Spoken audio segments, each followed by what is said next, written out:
स्वागत बा आप सभी के आज के वीडियो में। आज के ये स्पेशल रिपोर्ट बा भोजपुरी के rock star singer Ritesh Pandey और शुभा मिश्रा की ओर से। आप लोग के बता दी कि रितेश पांडे और शुभा मिश्रा के आप लोग के बीच में बहुत ही शानदार और ज़बरदस्त नया गाना आवे वाला बा, जौना गाना के नाम बा सुधा के पनीर।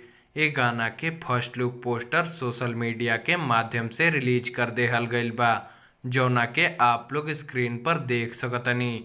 और ई गाना के लेके आप लोग खातिर खुशखबरी बा।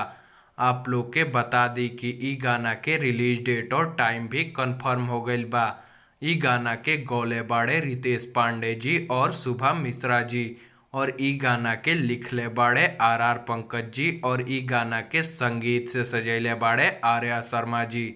आप लोग के बता दी कि ई गाना के आज यानी 11 सितंबर सुबह 6:30 बजे म्यूजिक वाइड के ऑफिशियल यूट्यूब चैनल से रिलीज कर देहल जाई, जौना के आप लोग सुन सकें। तो आज के वीडियो में बस इतना ही। उम्मीद बाकी वीडियो आप लोग के पसंद आयल होई।